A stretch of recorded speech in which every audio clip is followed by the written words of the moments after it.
Takabur atau sombong adalah suatu sikap yang sangat dibenci, baik dalam pandangan Allah Subhanahu wa taala maupun dalam pandangan manusia. Allah Subhanahu wa taala melarang manusia untuk bersikap takabur. Sebagaimana firman-Nya, "Wala tusa'ir khaddaka lin-nasi wala tamshi fil ardi maraha. Innallaha la yuhibbu kulla mukhtalin fakhur." Dan janganlah kamu memalingkan wajah dari manusia karena sombong, dan janganlah berjalan di bumi dengan angkuh. Sungguh Allah tidak menyukai orang-orang yang sombong dan membanggakan diri. Nabi Muhammad SAW juga memperingatkan kita mengenai bahaya dari takabur. Beliau SAW bersabda, "La yudkhilal jannata man kana fi qalbihi misqala dzarratin minal kibri." Tidak akan masuk surga seseorang yang di dalam hatinya terdapat ketakaburan sekalipun sebesar zarah. Bagi seorang mukmin sejati, ayat Al-Quran dan hadis ini sangatlah cukup untuk membuatnya berusaha menjauhkan diri dari sifat takabur. Jika kita bertanya kepada diri sendiri, apakah kita termasuk ke dalam golongan orang-orang yang bersikap takabur? Pasti kita akan menjawab, tentu saja tidak. Namun, yakinkah kita dengan jawaban tersebut? Benarkah kita bukan seorang mutakabbir? Untuk mengetahuinya, berikut ini adalah 10 jenis ketakaburan yang bisa kita jadikan patokan. Rabalah kedalaman hati kita, jangan-jangan dari antara 10 jenis ketakaburan ini ada salah satunya dalam diri kita. Yang pertama, setiap orang yang menganggap rendah saudaranya karena ia merasa lebih berilmu, cerdas, atau mahir, ia adalah seorang yang sombong. Karena ia tidak menganggap Allah Subhanahu wa taala sebagai sumber kecerdasan dan ilmu, dan menganggap dirinya sendiri sebagai sesuatu. Apakah Allah Subhanahu wa taala tidak berkuasa untuk membuatnya hilang kewarasan dan memberikan kepada saudaranya yang ia anggap remeh itu kecerdasan, ilmu, dan kemahiran yang lebih baik darinya? Yang kedua, seseorang yang menganggap rendah saudaranya karena harta atau suatu kebesaran dan kemuliaan yang dimilikinya, ia juga seorang yang takabur.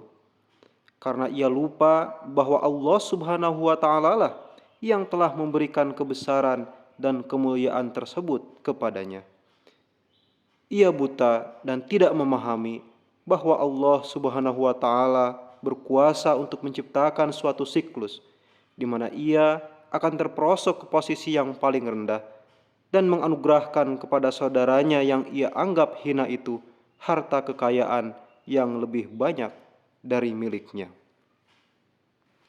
Yang ketiga, demikian juga seseorang yang menyombongkan kesehatan fisiknya atau bangga dengan ketampanan, kecantikan, dan kekuatan fisiknya, lantas menertawakan saudaranya dan memberinya julukan-julukan yang bernada mencemooh dan menceritakan cacat fisiknya kepada orang-orang, ia juga seorang yang takabur.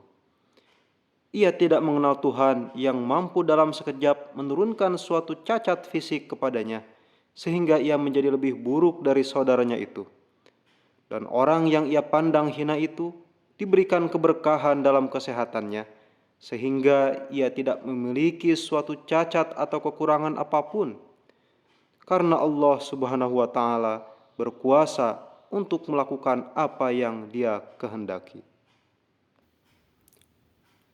Yang keempat, seseorang yang bertumpu pada kemampuannya sendiri dan malas untuk berdoa, ia juga seorang yang sombong. Karena ia tidak mengenal sumber sejati kekuatan dan kemampuan dan menganggap dirinya sebagai sesuatu yang berarti. Yang kelima, seseorang yang mengkoreksi suatu perkataan yang salah dari saudaranya dengan nada kesombongan, ia juga telah mengambil bagian dari ketakaburan. Yang keenam, Seseorang yang tidak mau mendengarkan perkataan saudaranya dengan kerendahan hati dan memalingkan mukanya, ia pun telah mengambil bagian dari ketakaburan.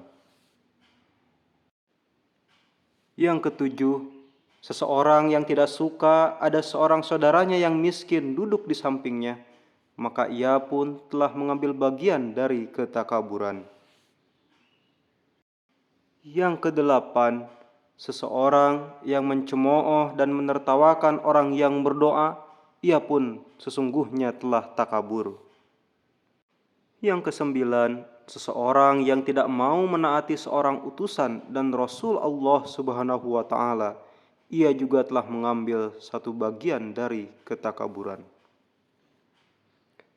Yang kesepuluh, demikian juga seseorang yang tidak mendengarkan dengan seksama perkataan seorang nabi dan Rasul Allah Subhanahu wa taala, serta tidak membaca tulisan-tulisannya dengan penuh perenungan, ia pun telah mengambil satu bagian dari ketakaburan.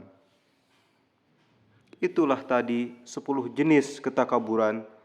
Setelah mengetahuinya, kita harus berusaha untuk meninggalkan semua jenis ketakaburan tersebut dan menggantinya dengan sikap tawadu, yaitu kerendahan hati yang tidak hanya disukai oleh Allah Subhanahu wa taala, tetapi juga oleh sesama manusia.